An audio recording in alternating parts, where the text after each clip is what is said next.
NFL survivor pools are rising in popularity. We will give you proven strategies to outlast your office mates and your friends and win those NFL survivor pools coming up next.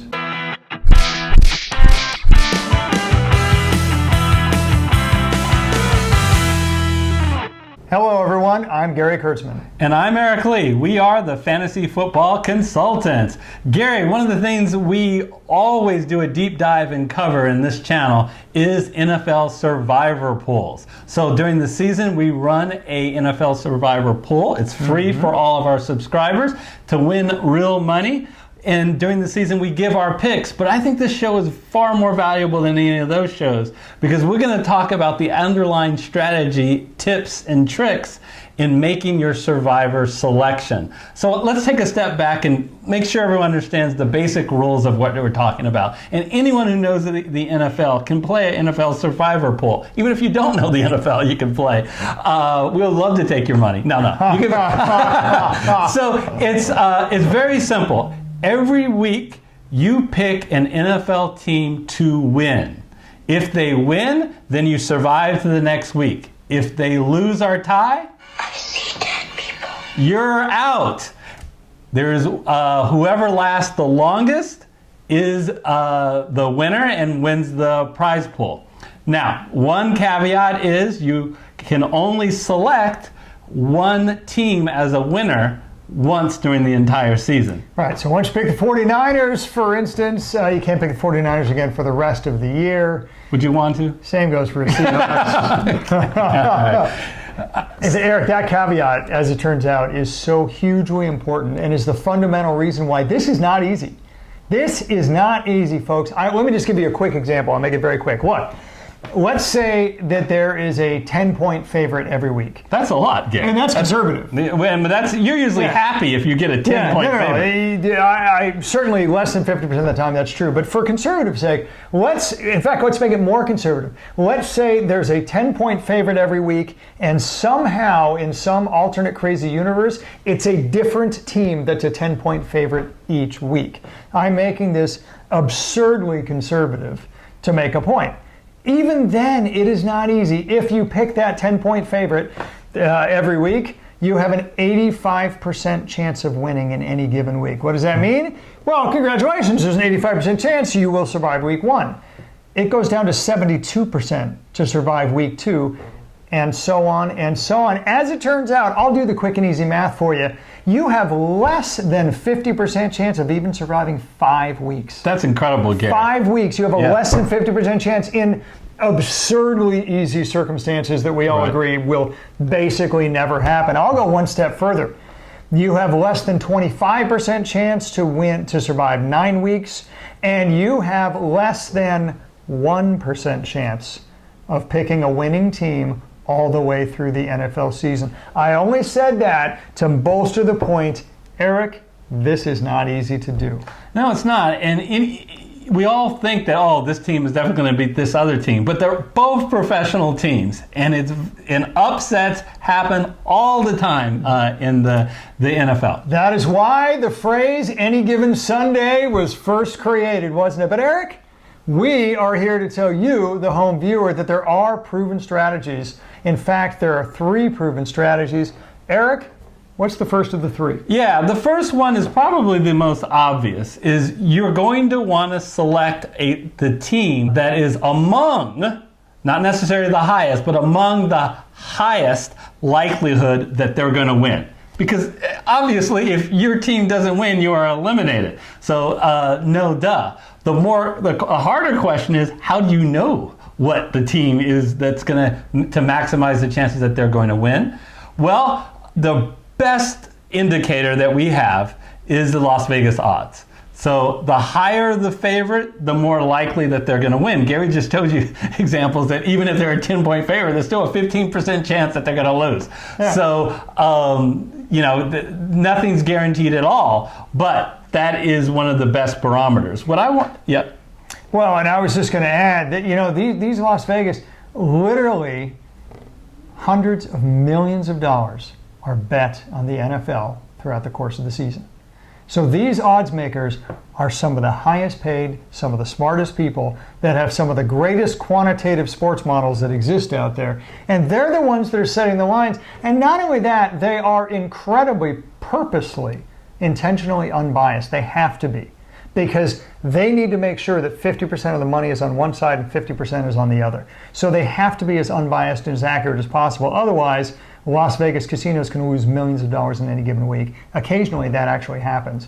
But that's how good these barometers are. All right, so let's talk about other factors that are out there that a lot of people talk about. Well, is that in fact a consideration in determining whether that team is going to win or not? And a big issue is how much of that is potentially wrapped already into the line. So also, the team is playing at home. There's no place like home. We know that it's about 3 points per the point spread that they give credit. The question is, do we think that that is enough? Do you think that's about right? The home team is one that's 100% wrapped into their algorithms, right? Everybody's algorithm includes the home field advantage, and they've been measuring this for years. So people who say, I'm just not going to pick road teams, to me that's ludicrous. It's ludicrous because the increased odds, which by the way are not much. Do you realize that 3-point spread is only worth between 3 and 4 percentage points? So the home teams win between 53 and 54% of the time. So first of all, you're not actually talking, what you're talking about isn't that big a deal, right, as far as swinging the line. And second of all, it's already wrapped into the Vegas line. So please don't fall for the trap of only pick the home teams, only pick the road teams. It's all wrapped up in the spread and shouldn't be a part of your analysis at all, really. All right, what about playing on a short week? Sometimes that one team is playing on a short week and the other team is not. And the biggest difference, I would say, is a bye week.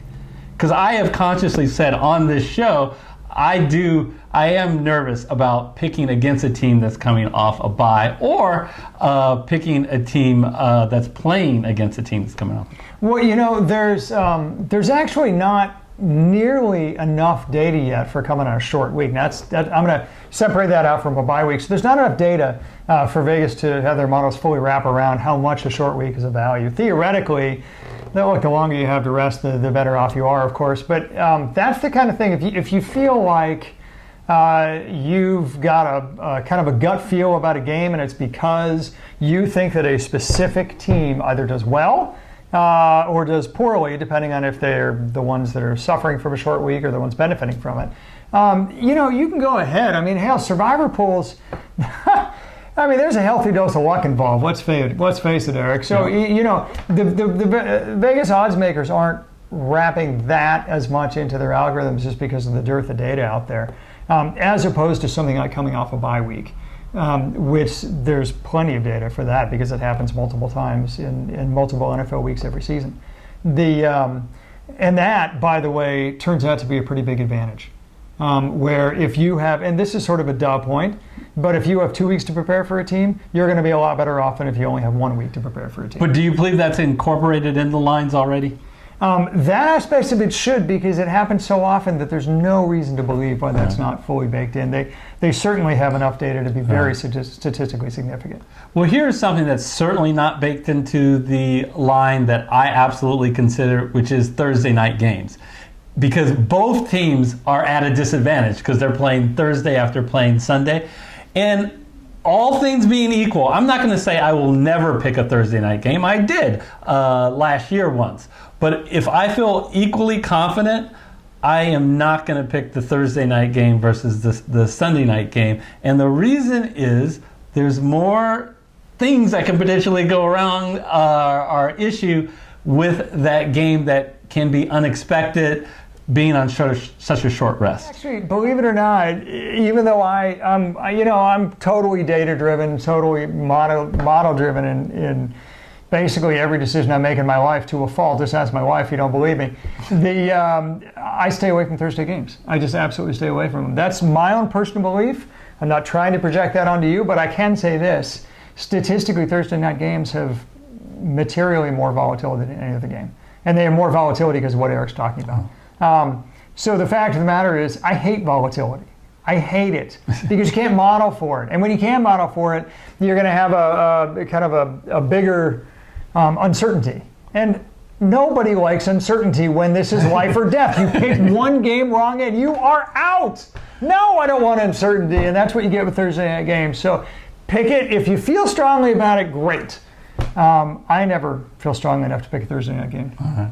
Well, here's the other factor, and I think is probably the most important factor in determining when, and it's one that people rarely do, which is late breaking news. So many people fill out their Survivor thing on Tuesday or Wednesday, and honestly, as long as your rules allow it, you should be trying to pick as late as possible. We'll talk to you later about another reason why you want to do that. But for here, just to make sure that you have all of the key information in relation to injury news. Yep. I almost hate to say this because it's another duh point, but late breaking news has not been incorporated at all into the line because you saw the line and you bet on the line before the late breaking news. So guys, if you are playing Survivor Pool and you're at all committed and you're at all into this, right, whether emotionally or financially, you have to pay attention to the late breaking news. You have to, because it can be at times incredibly important. When you think about it, in a normal week, Eric, so there'd be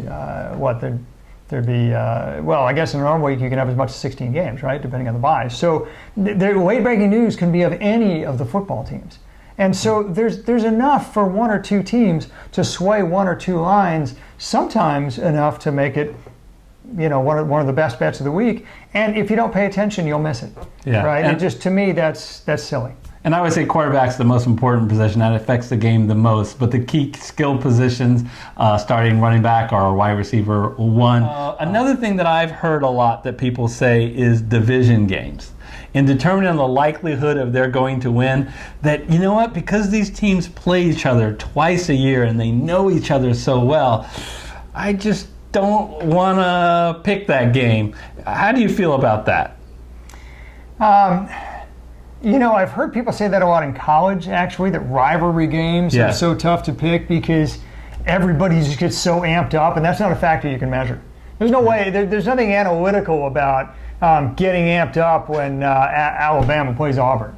Yeah. Or when Cal plays Stanford, or all those other games. And similar to that, they talk about that in the NFL with called revenge games, when a guy was traded and then he plays against his team. Right, same thing. And to a certain extent, division games matches that. Probably not as powerfully as the college examples I talked about. But yeah, that's not something you can measure in a line. That's not something you can analytically determine. And if you think that that's a real factor, and you'd have millions of people who would nod their head and agree with you if you did. Those are games that you, all things being equal, probably want to shy away from. All right, we have these three key factors. So we talked about the first one, which is making sure your pick is among the highest likelihood of the teams to win that week. What's the second? The second is pick popularity. This is really, really important, folks.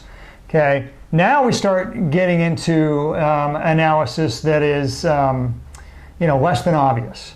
Okay, so it really matters in survivor pools whether there are one or two teams out there that a majority of the people are picking. Okay, if that's true, you want to stay away from the game. You want to be contrarian. I'll prove it to you very simply with a very easy example. Let's say the 49ers are playing. Of course, I'm going to pick my own team, and they're 10-point favorites. Okay, that 85% chance. Can they be underdogs for your example? Okay, fine. His lowly C-flops are, is that their name? Wait, did I get that wrong? I might have gotten that wrong. Anyway, so the Seahawks, excuse me. My fault entirely, completely unintentional. Shut the hell up. Let's say they're 10-point favorites, and they're obviously not playing the 49ers. They're playing maybe the Rams or somebody who sucks, like Cincy or something. Sorry, we just lost viewers from Sioux Cities, didn't we? Anyway, I'm rambling. Point being, Seahawks 10-point favorites. Hey, can I use the 49ers now? Is that okay? Sure. Thank you. Let's say the 49ers are 6 or 7-point favorites. Just for the easy math, let's say 90% of the survivor pool pickers are going to pick the Seahawks with that 10-point favorite. 10% of the people pick the 49ers with that 6-point favorite. Let's just really quickly analyze what are the possible outcomes. Well, the most likely outcome, both teams win. In which case, nobody gets any value at all because everybody survives and the conditions next week are exactly the same as the conditions this week. Okay? However, there is a small chance that the 49ers will lose. Okay? In fact, there's a between like a 21-22% chance that the 49ers are going to lose in that scenario. If they lose, you lose $10. I'm sorry. What I should have said, there are 100 people in the pool and you bet $10 a piece, so there's $1,000 total. So you lost your $10, right? You had a 78-79% chance of winning. It didn't happen. Sorry. So you lose $10. What happens if the Seahawks lose? I get that there's only a 15% chance of that happening. But if they lose, you win by betting on the Niners. You win $100 value. Remember, if the Niners lost, you lost $10. If the Seahawks lose, you win $100. Why? Because there are only 10 people left in the pool, and there's still that same $1,000 left in the pool. So that's worth your ticket in the pool is now worth $100. And all you had to do, you're risking 10 to win 100. All you had to do was take an incremental 6% higher chance of your team losing. I don't have to explain pot odds to tell you that is way, way, way worth it. That is the best example that I can come up with for why pick popularity matters so much. In fact, Eric, let me just add really quickly. Last season, the Minnesota Vikings were 17-point favorite against the Buffalo Bills. Do you remember who won, Eric? Oh, yeah. Buffalo won. They, and their 5% chance of winning, they pulled it out. Right? They won 60% of the pool. 60% across America, across all pools. 60% of the people were wiped out by that one game. If you were one of the 40% that didn't pick them, you were dancing in the streets. That one game was worth so much to you. That's a great example, Eric, of pick popularity.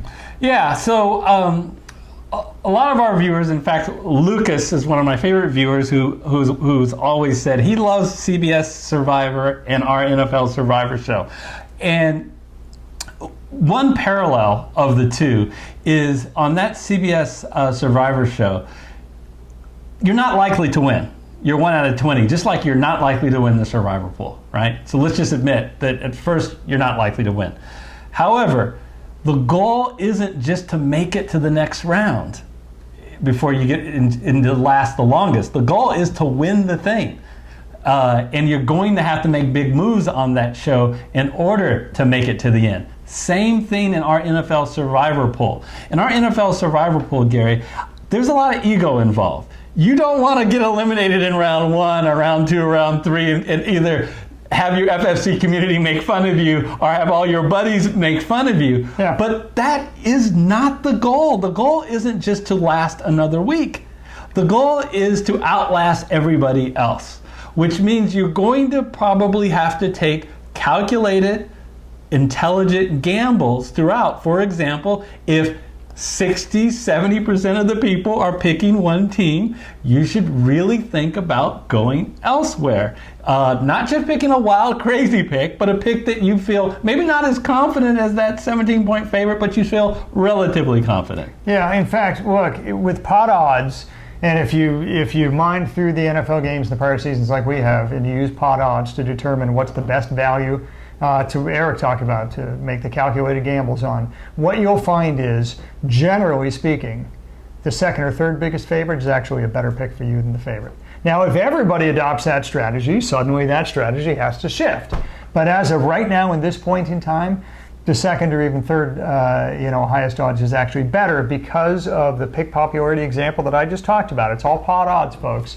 Right? That's your calculated gamble that Eric's talking about. Don't worry about the fact that you have a little bit higher chance to lose in that week and maybe your ego gets bruised a little bit. What you're going to end up with is a higher value gamble than anybody who picked that that favorite for the week. Yeah. That's exactly what Eric's talking about. So what we've told you just in general is, hey, you don't necessarily want to pick that team if like 70% of the people pick them. But how do you actually know what other people are picking? Well, if your league allows you to see other people in your pool and how they've picked, this is another reason. Remember, we said earlier you want to wait to the last possible moment to make a pick for late breaking news. You also want to wait for the last possible minute to make your pick. Just don't forget to make it, of course. If you can see how other people are picking in your league. But what your league should do is they make it blind, so you can't see everyone else. Well, my suggestion is look at some of those massive pools, whether it's Yahoo or ESPN or Office footballpools.com, and that's a pretty good proxy. If you're seeing that a lot of people on those pools are picking them, then it's a pretty good likelihood that in your pool it's a representative sample. Because their sample is nationwide, anybody playing, the literally thousands or tens of thousands of people playing Survivor Pool on their host site. So Eric, we've talked about a couple of great strategies. Talked about picking among the highest chance to win, and we've talked about pick popularity, which is extremely important. But Eric, what's the third strategy? It's looking at the future value of every team that you may be selecting. Because remember, the rule is once you select a team, you can't select that team for the rest of this season. So therefore, you want to know what is their future value. If you're picking between two teams and one team, you're looking at their future schedule and they have no other game that you would ever be caught dead picking them, and another team that has a lot of other games, all things being equal, you'd pick the team with the lesser future value. But I want to make this point to be very clear. It's a term I use. Understand the concept of the present value of future value. So a lot of things change in the NFL, right? Next week is much more predictable about how good one team is versus another team than in week 15 or week 16 that's so far into the future. So those are the things you want to kind of consider when you're considering future value. Yeah, that's right. Future value, I guess, gets weaker and weaker the longer, that you look out in your looking glass, right, towards the end of the season. But I also want to counter that. It's an important point, but I want to counter it a little bit by saying it really is very necessary to consider future matchups, even future matchups in the second half of the season. Why? Look, it's just simple math, folks. All it takes is 175 entries into your pool, and the odds are greater than 50% that somebody will survive all the way through week 17. Okay, you don't have 175 people. Maybe you only have 100 people. Even at 100, the odds are better than 50-50 that somebody is going to survive at least through week 15. So it doesn't take a very large pool for you to statistically think to yourself, I got to expect somebody to last to the end or very nearly to the end of the season. In which case, Eric, you have to consider games, at least to a certain extent, you have to consider matchups at the end of the season, even if you're at the beginning of the season and the NFL landscape can change. You just have to based on everything that you know as of today. And it's let's face it, there are some weeks out there that are tougher than others. I mean, it's not uncommon at all for there to be 1 or 2 weeks of the second half of the season, Eric, where there's only 1 or maybe 2 matchups that are obviously juicy that you want to pick from. You want to try and save those teams as much as you possibly can for those weeks, assuming that you got to win those weeks to win the pool. And you have to track that, right? Because obviously once you made a selection of a team, they're out, so you're not considering them in that matchup. And if you can see that, in 3 weeks, I only like this one team, you're going to need to save them until that time to the extent possible. Or at least you have to include that to your analysis. I just want to make clear that everybody, when they're thinking about future value, is they're exposing the one benefit of NFL Survivor Pool strategy, which is that you can pick against a team over and over and over again. You just can't pick the same team. So if you can identify early in the season who you think the weak teams are, then you also want to track their opponents and figure out, well, when might I want to potentially utilize that as a pick? Because you got to pick a lot of teams. I mean, if you have a league that goes to the end and they don't double up picks toward the end, you're picking 17 teams. So you're picking teams that will likely be 500 or less at some point in time. Yeah. So the time to pick that team is obviously when they're playing one of the worst teams. Sorry, what? Okay, well, this video is going to be evergreen. It's going to be taped for years in the future. Never mind. Bengals will be fine. Bengals will be fine. All right, so those are the 3 key factors you should be able to use in your NFL Survivor journey and we hope that journey will be a long one. Remember, if you aren't subscribed yet to our channel, smash that subscribe button. That will automatically be able to enter you once the season starts to our NFL Survivor Pool for our subscribers. It's completely free. If you play NFL DFS, we'll click our NFL DFS 9-video masterclass series, and it's something you don't want to miss if you do play NFL DFS. Alrighty, until we see you in the regular season, take care, everybody. See you next time.